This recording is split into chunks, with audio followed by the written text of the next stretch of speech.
Hola, ¿qué tal? Con el saludo, tutor y compañeros. A continuación estamos con el profesor Álvaro. Vamos a entrevistarlo, un profesor que lleva más de 20 años de experiencia en la docencia. Sigamos. Bueno, mi nombre es Álvaro Méndez Barajas, soy licenciado en matemáticas, especialista y magíster en informática. Como lo dice aquí Haider, llevo más de 20 años de docente. Trabajo en el Instituto Luis Carlos Galán Sarmiento, en los grados sexto y séptimos, en la jornada de la tarde, y en la noche doy clases para adultos mayores de 14 años. Eso. Bueno, Alvarito, cuéntame, para usted, ¿qué es la didáctica? Bueno, la didáctica es el arte de enseñar. O sea, un docente que no sepa transmitir sus conocimientos, pues es complicada la situación respecto a sus estudiantes. Porque una persona, un docente puede saber mucho, y eso hay muchísima gente así. Sin embargo, si no sabe transmitir esa enseñanza que tiene en su cerebro, pues de nada le puede servir. Ok, está muy bien. ¿Cree usted que el gobierno le da la suficiente importancia a la didáctica en el plan de estudio? Pues acá en Colombia, desafortunadamente, creo que no.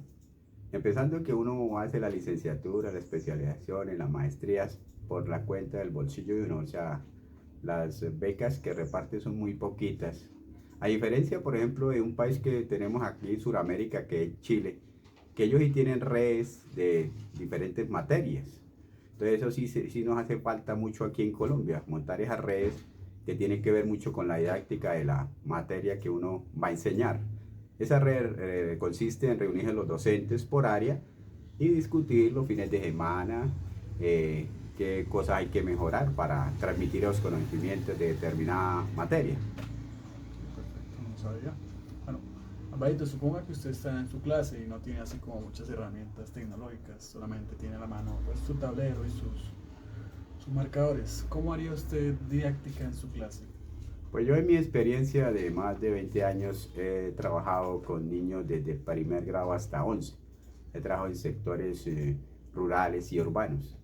Y por ejemplo en el sector rural, pues como dice usted, no hay esos medios.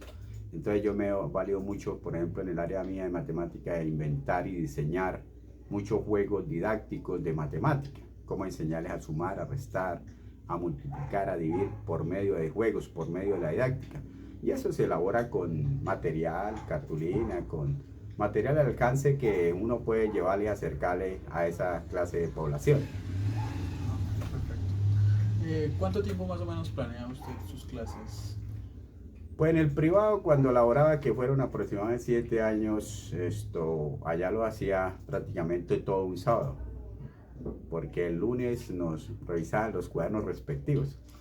Ya en lo público también lo hago los sábados en las tardes y todos los días prácticamente le dedico 1, 2 horas a revisar mi metodología, a revisar cómo voy en ese enseñanza-aprendizaje, ¿sí?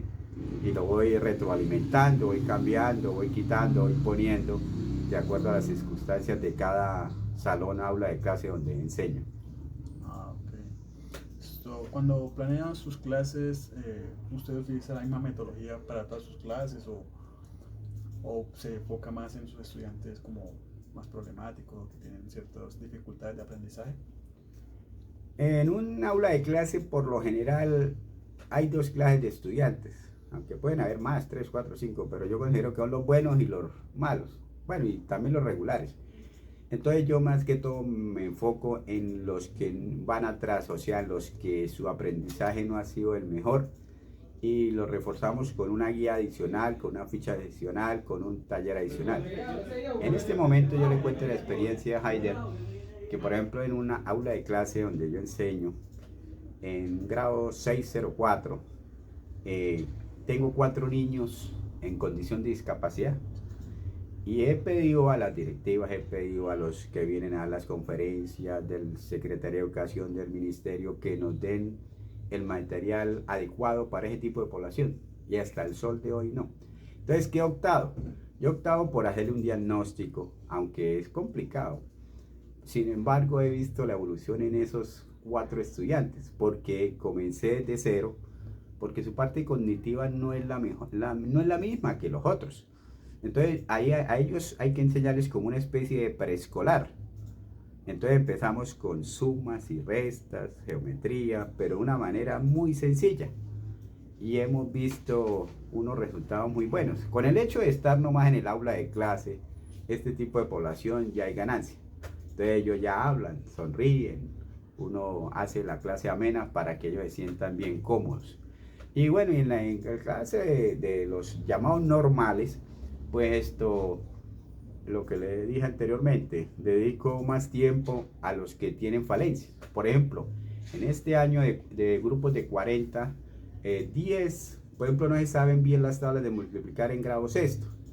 Entonces hay que tener uno con esos 10, llamar al padre de familia, a la madre de familia y hacer unos convenios para que ellos nivelen esas 4 operaciones, que es básico, por ejemplo, en la matemática, porque si no miran eso, más adelante los temas, potenciación, radicación, logaritmación, fraccionarios heterogéneos, ecuaciones, bueno, los demás temas de matemática tienen que ver con esas 4 operaciones. Entonces es importantísimo esto de tenerse uno ahí y sí, nivelarlos. Reforzar las bases. Sí.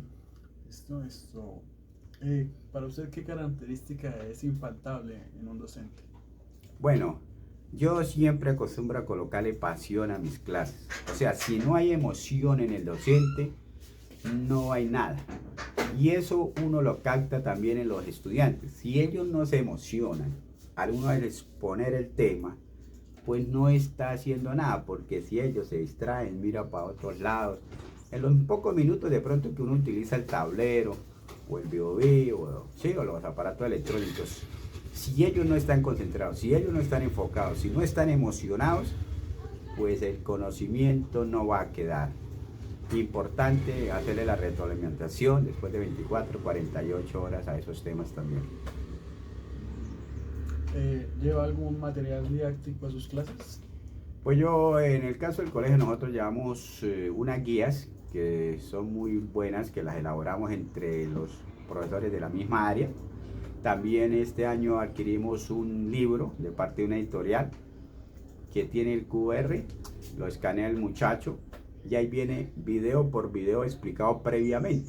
Entonces yo le digo a los padres de familia, a los estudiantes, que por favor miren los videos explicativos y ojalá que lleguen ya con los conocimientos que uno va a transmitirle. Entonces llevamos la guía, llevamos el libro, tenemos el BOV, tenemos televisor, entonces tenemos varias herramientas a la mano. Sí. Perfecto. ¿Cuál diría que es su mejor técnica a la hora de transmitir los conocimientos a sus estudiantes? Bueno, la primera es, como dije anteriormente, ponerle pasión, emoción. Y uno se da cuenta qué estudiantes están aprendiendo y qué no, y cuáles no están aprendiendo. Entonces Vygotsky, un ruso pedagogo, da el siguiente consejo, que dice que arme grupos de A4. Y por lo general uno rápidamente las primeras semanas capta quiénes son los más pilosos, ¿sí?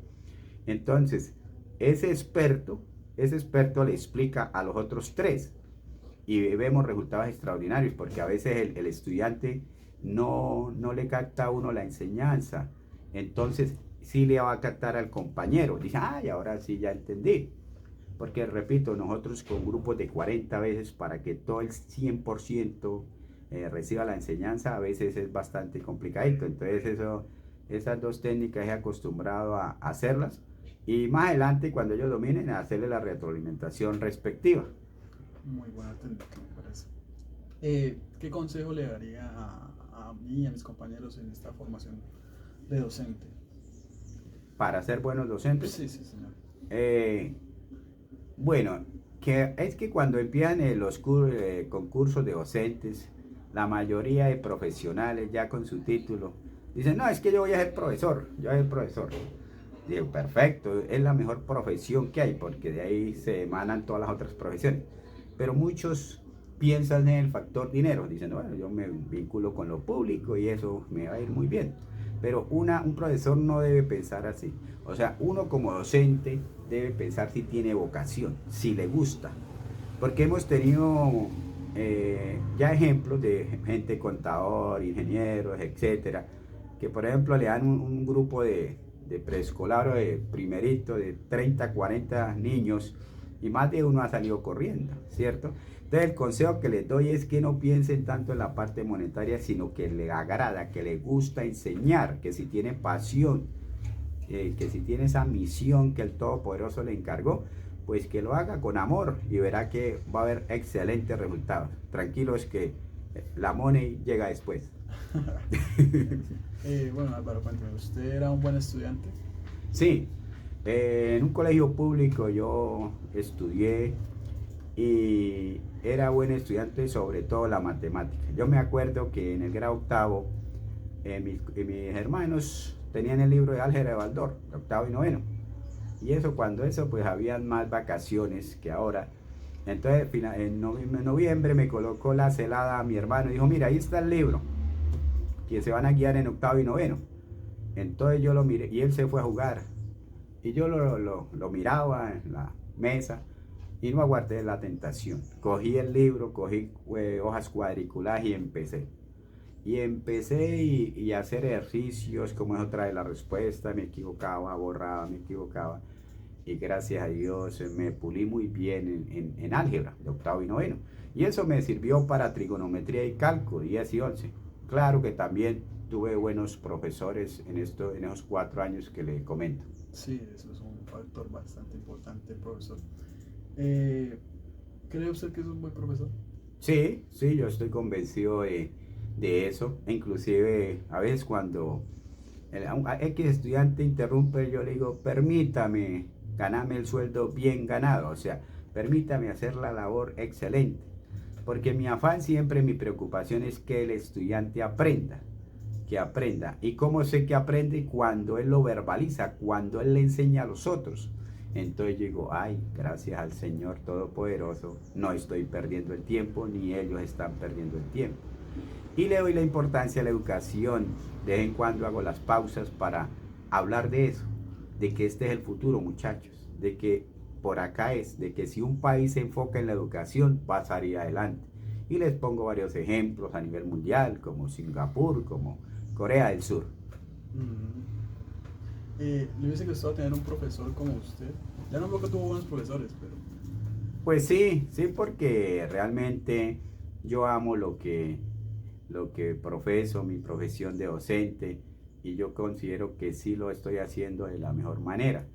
Entonces, pues para la gloria del Todopoderoso, creo que sí estamos en el camino perfecto, en el camino correcto de enseñanza-aprendizaje de mi querida Colombia y mis queridos estudiantes.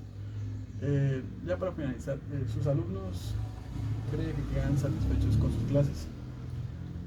Pues esa pregunta me la realizó un tutor, me acuerdo ahora, del PTA cuando yo enseñaba en primaria. Y yo le dije, eso hay que ver los egresados, o sea, los resultados. O sea, ya cuando ellos terminan el grado 11 y se convierten en profesionales. Inclusive el sábado pasado fui a votarlo de convivencia acá en el Coliseo, aquí en mi municipio de Piedecuesta, y me encontré con una señorita. Me dijo, hola, profesor. Le dije, ¿usted se acuerda de mí? Le dije, claro, Diana. Dijo, yo también ya soy profesora para hacer concurso. ¿Sí? Le dije, bueno, la felicito, excelente. Y así me he encontrado varios egresados que son ingenieros, que son médicos, que son abogados. Y es una gran satisfacción. Por el contrario, lamentablemente también me he encontrado con muchachos consumidos en el vicio y se avergüenzan de verme al pasar, y eso sí es delicado. Entonces yo le pongo esos ejemplos a mis estudiantes. Yo les digo, bueno, escojan cuál camino van a escoger, el del progreso, el de la educación, o el del vicio, el de aislarse de la sociedad. Entonces ellos se quedan pensativos y la mayoría dice, claro, profe, lo mejor es servir a la sociedad en el campo que el Señor Todopoderoso nos haya escogido. Listo, Alvarito, muy gratas sus palabras y pues agradecerle por el tiempo que sacó para esta entrevista. Muchas gracias. Con gusto, Haider. De verdad le deseo lo mejor y que sea un brillante docente. Muchas gracias, Alvarito. Vale.